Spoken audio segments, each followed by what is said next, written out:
Hello and welcome to the Integrated Rehab and Performance Podcast. My name is Dr. Nick Curtis and I'm running the show here at the Integrated Rehab and Performance Center. Today we are talking about exercise, pain while exercising, more specifically shoulder pain while exercising, or golfing or doing your sporting activity or just your favorite activity, whatever it might be, the common shoulder pain issue. That is our topic of discussion. Now, we can't diagnose or I can tell you what the cause of your shoulder pain is specifically, but I can tell you that in general there is common themes when it comes to shoulder pain in exercisers, and there is at least a path we can take to help address most of the issues found in these people with this shoulder pain. And again, the best thing we can ask for is getting a full comprehensive evaluation to determine where the spots of pain are, get a better sense anatomically of what tissue is being damaged or has been damaged, and then also where the kind of hidden issues are, right? The true root causes that are influencing these mechanisms that are creating the damage, right? So whether it be a mobility issue somewhere else that is causing compensation, that is resulting in this tissue getting damaged, or these muscles having to operate from a mechanically disadvantageous position, things like that, that leads to pain and injury. So today, what we're going to do is just outline a little bit about the shoulder complex and how things tend to get injured in there, and then we'll talk briefly a little bit about what we can do about it, some of the general outline for assessments and treatment, and why, right? And then we'll just talk in a little bit more detail of those different areas, have a couple example exercises quickly for you there, and then just mention how we integrate that into our performance training towards the end of our treatment plans, things like that. So a little bit of a shorter one here for you today to describe in a little bit more detail shoulder pain while exercising. All right, so shoulder pain. What can be the problem behind our shoulder pain? Again, there's no way of knowing just without doing a full assessment. But there are some common generic issues that are often behind these painful movements that we're using our shoulders and having pain with them. And that is generally poor movement mechanics, right? So this can stem from a mobility issue or a stability motor control issue, or most of the time both, right? And so we need to understand better the whole shoulder complex to understand this a little bit.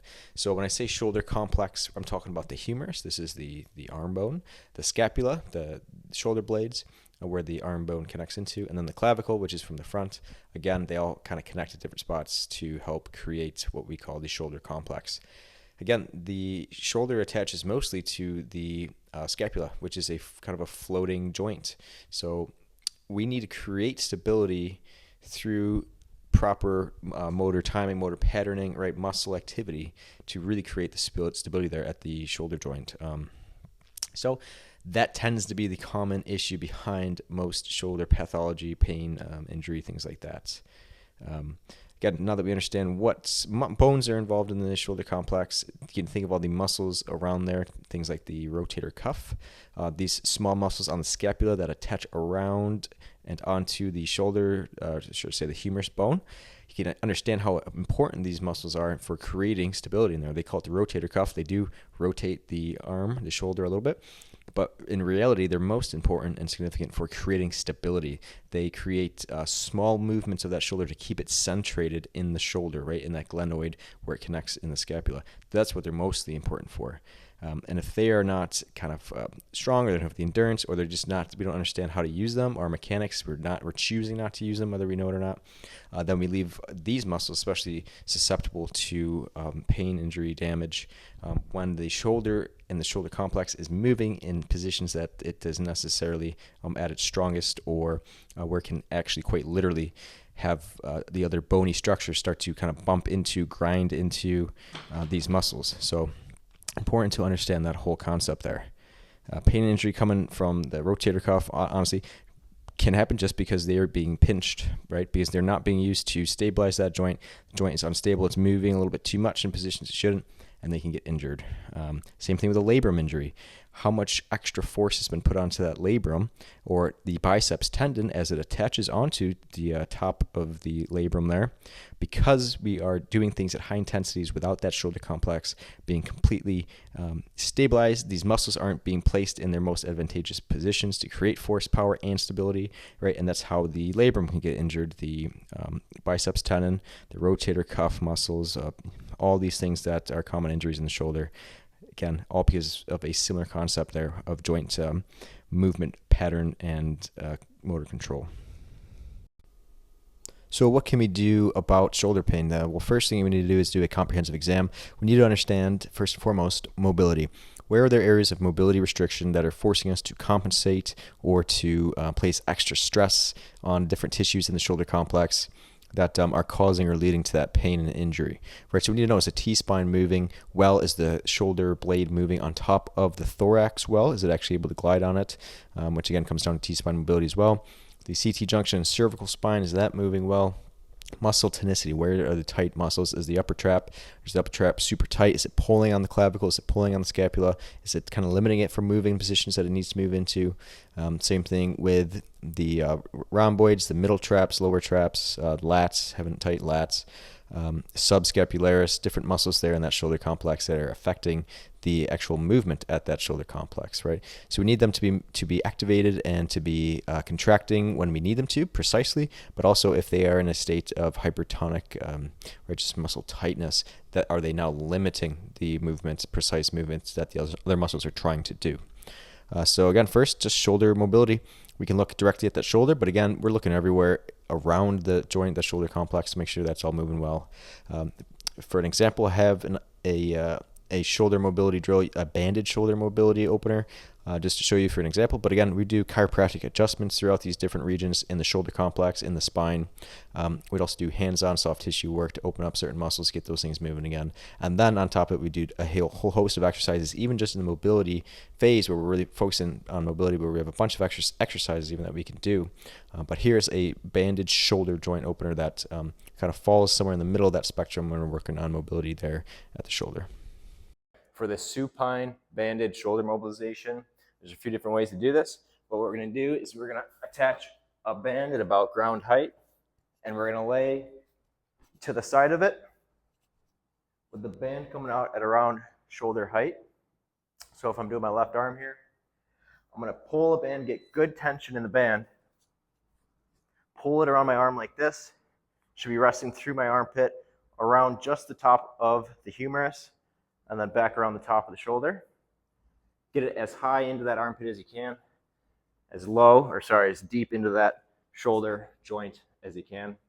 And then from here, we're just going to grab our opposite shoulder, and we can either actively bring that elbow towards our forehead and back down, or passively do that where I'm just going to use my other arm to help move the shoulder joint and let the band distract that humerus out of that joint. Really good for opening up the back of the shoulder. Another progression here is to go arm up overhead and then actively bring it into flexion and letting that band pull the shoulder, or passively doing that, which feels a little bit better to me. Bring that arm in as much flexion as we can and letting the band pull that shoulder out. And then the last one is coming across the body like this. You should feel a nice stretch in that shoulder capsule. Give that a go.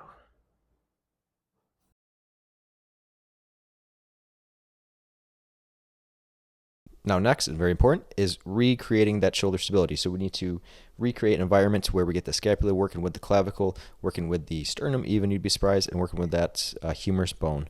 We need all these muscles, the rotator cuff muscles, to come back to do their job of creating stability. We need to get that muscle to centrate back in the joint. We need to get these big muscles like the upper traps and the lats to turn off in terms of stability or creating stability at the joint. And we need the smaller muscles to turn back on. We need those ones to be doing the coordination of stability and the slight small movements in that shoulder complex to move the scap and the humerus together in a certain ratio to make sure that everything is staying centrated and keeping that joint in that socket. So to give the other muscles the most leverage, to keep things in a leveraged position to actually perform the high force things like the big muscles can do at that point. But again, we need the small muscles to do their job of stability again. So then, and it makes sure the big muscles aren't taking over that role, and then we can use the big muscles to do the big lifting and the big gross motor patterns. But we need to kind of reintegrate that. That's the whole idea. That's kind of the concept behind the rehab process. Here I have two simple versions. Again, there's a lot that we would do in this regard, but here is a kind of shoulder endurance and a little bit of strength work that we can do. And then the second exercise is more of a specific joint centration where we're taxing that shoulder complex, but mostly less in like a external force load where we're trying to move as much as possible. That's not what we're trying to do here. We're trying to move as good as possible or as well as possible. We want to make sure that we're moving, and we're putting some external force on that shoulder for sure, but we want to make sure that we're moving it and keeping these big muscles turned off and using just those precise muscles to do their job of keeping everything centrated. So that's the second exercise. Let's take a look at both of these here. Okay, for the side kettlebell swing, what we're doing here is a variation of the kettlebell swing where we're keeping the kettlebell in front of us, and now we're moving in the side to side of the frontal plane here. Okay, so what I want us to think about doing is keeping your feet in line with each other. What we're going to do is bring the kettlebell back, shoot it through. So what that looks like is bring it back, shooting up and through. Here you'll notice what's happening at my knees is if I try to keep both feet flat on the ground and keep that kinetic chain closed, we're going to get a lot of motioning or relative motion trying to happen here at the hips. Is exactly what we want in some cases. So what we're really using is getting a ton of hip activity. Right, in this case, it would be internal rotation on this right side as I come through, and then internal rotation as I come through onto this side. What I can do is use that stretch or that pull from here, and then use that to push out of that side. Same thing here. Stretch, opening, moving into internal rotation here, and then pushing through. Again, if we try to keep our feet flat and keep our heels from coming off the ground, we're going to really influence how much motion is coming from the hips through here.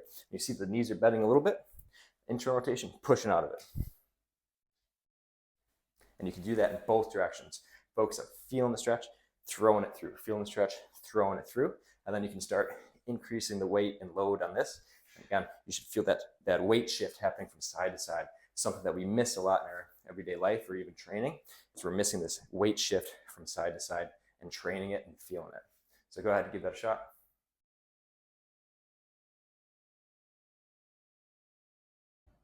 Okay, for our DNS 5-month upper body roll position, what we're going to do is we're going to lay on our side. Our hips are going to be about 45 degrees with our knees at 45 degrees. We're going to stack our shoulders, so we're actually going to protract a little bit this bottom side arm so that our shoulder is directly underneath our other shoulder here. We're going to use this arm for a reference. What we're going to do here in this position is try to push our shoulder blades towards that ceiling. And what that should do as we think about doing that, it should open up some space down here, a little mouse hole through here. What I want you to do for the rest of the exercise is maintain this space. So maintain that kind of side plank position, shoulders stacked in a straight line. And then from here, we're going to let our body weight over about 5 seconds pull us forward or let us kind of drop towards the floor as we control that motion with the bottom of our arm. So we're going to push the bottom side of our arm into the ground just enough to let our body weight overcome it, keeping the space here.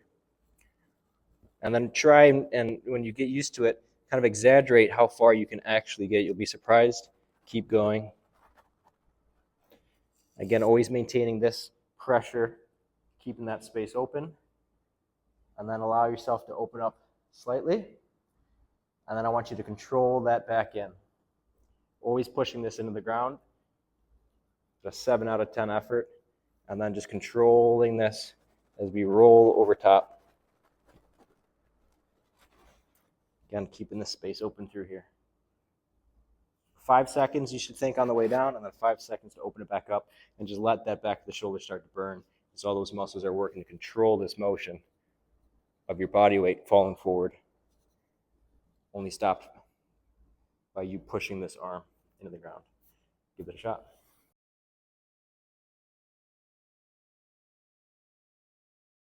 Awesome. And the last thing is just we always make sure we integrate this back into the performance of the athlete, the exerciser, the golfer, the pickleballer, whatever that might be.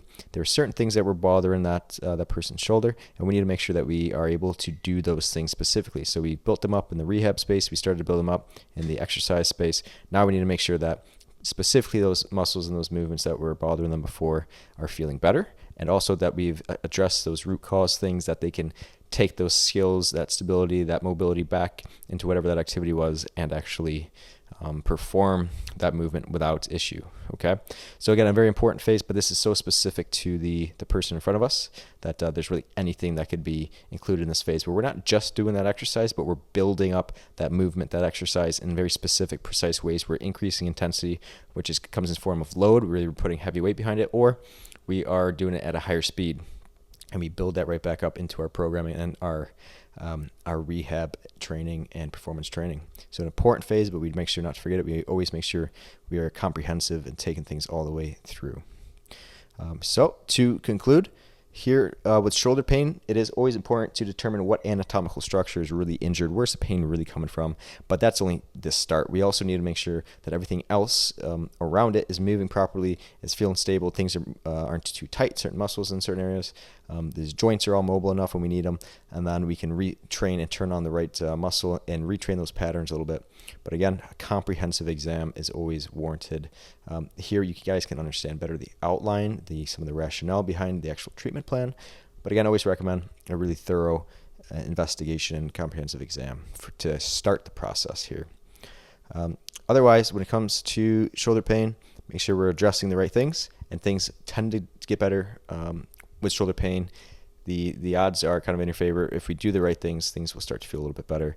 And there's always more to the picture. There's more things to look at. There's more things that can help us along the way to improve your performance and your pain levels when it comes to rehabbing the shoulder.